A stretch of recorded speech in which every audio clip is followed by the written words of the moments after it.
நம்ம விசின்னு ஒரு புது ஃபைல் கிரியேட் செஞ்சுருக்கோம். இதை வந்து கம்ப்யூட்டரில் சேவ் செய்யணுங்க. இதுக்கு 2 ஆப்ஷனு. ஃபைல் மெனுவில் சேவ் அல்லது ஷார்ட்கட் கண்ட்ரோல் எஸ்ஸுங்க. பெரும்பாலும் நம்ம வந்து இதுக்கு ஷார்ட்கட்டை பயன்படுத்தி பழகிக்கலாம். இப்போ இது வந்து டிசேபிளில் இருக்குது. ஏன்னா உள்ளுக்குள்ள எந்த கண்டென்ட்டும் இல்லை. இப்போ சின்னதாக நான் ஒரு பாக்ஸ் வரைகிறேங்க. பாருங்கள், இந்த விசி பக்கத்தில் ஸ்டார் மாதிரி வந்துருச்சு. அப்படின்னா என்ன அர்த்தம்னா, இந்த கண்டென்ட் வந்து இந்த கம்ப்யூட்டரில் சேவ் ஆகலைன்னு நம்ம இன்டிமேட் பண்ணுறாங்க. இதை நீங்கள் அடிக்கடி நீங்கள் பயன்படுத்தி பழகிக்கிங்க. இப்போ கண்ட்ரோல் எஸ் கொடுக்குறேன். அந்த ஸ்டார் பாருங்கள் தன்னால் மறைஞ்சிரும்.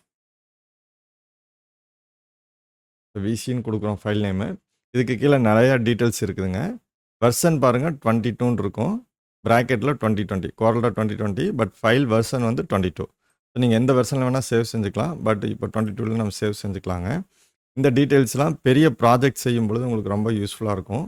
இந்த ஃபியூச்சரில் நான் என்னென்னு எக்ஸ்பிளைன் பண்ணுறேங்க. இப்போதைக்கு சேவ் மட்டும் கொடுத்துட்றோம். பாருங்கள், இந்த விசி பக்கத்தில் இந்த ஸ்டார் இப்போ காணாங்க. ஜஸ்ட் ஒரு சர்க்கிள் வரைகிறேங்க. பாருங்கள், மறுபடியும் இந்த இடத்துக்கு ஸ்டார் வந்துருச்சு. ஸோ இந்த எக்ஸ்டென்ஷன் வந்து பார்த்திங்கன்னா .cdr. இது ரொம்ப முக்கியமான ஒரு விஷயங்க. நம்ம கோரல்ட்ராவோட ஃபைலை வந்து சேவ் பண்ணும் பொழுது ஒவ்வொரு ஃபைலுக்கும் ஒரு எக்ஸ்டென்ஷன் இருக்கும். இந்த கோரல்ட்ரா ஃபைலுக்கோட எக்ஸ்டென்ஷன் வந்து பார்த்திங்கன்னா .cdr. இது ஞாபகம் வச்சுக்கோங்க. இப்போது மறுபடியும் வந்து இப்போ நான் கண்ட்ரோல் எஸ் கொடுக்குறேன். இப்போ வந்து பாருங்கள், அந்த கண்டென்ட் அப்படியே போய் சேவ் ஆயிடுச்சு. எந்த ஃபோல்டரும் எதுவும் கேட்கல. ஏன்னா இந்த ஃபைல் நேம் ஆல்ரெடி நம்ம கொடுத்துட்டோம் விசின்னு. அந்த விசிக்குள்ளே வந்து அது சேவ் ஆகிட்டு நீங்கள் என்னென்ன சேஞ்சஸ் செய்கிறீங்களோ எல்லாமே சேவ் ஆகிட்டு இருக்கும். இதை சேவ் செய்கிற மெத்தடுங்க. இதை கொஞ்சம் ஞாபகம் வச்சுக்கோங்க. ரொம்ப யூஸ்ஃபுல்லான ஒரு விஷயம். அடிக்கடி நீங்கள் வந்து சேவ் செஞ்சுக்கணும். சேவ் செஞ்சிங்கன்னா தான் உங்களோட ஃபைல் வந்து ரொம்ப ப்ரொடெக்டிவாக இருக்கும். அதே மாதிரி கஸ்டமருக்கு வந்து நீங்கள் செஞ்சு தரும் பொழுது குயிக்காக செஞ்சு தரலாம்.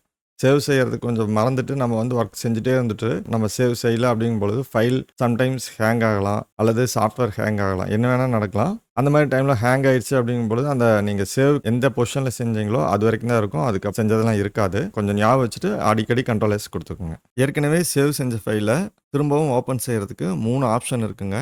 ஃபைல் மெனுவில் ஓப்பன் கொடுக்கலாம், அல்லது ஃபைல் மெனுவில் ஓப்பன் ரீசெண்டில் பார்த்தீங்கன்னா நீங்கள் கடைசியாக சேவ் செஞ்ச ஃபைல் எல்லாம் லிஸ்ட்டு இருக்கும்.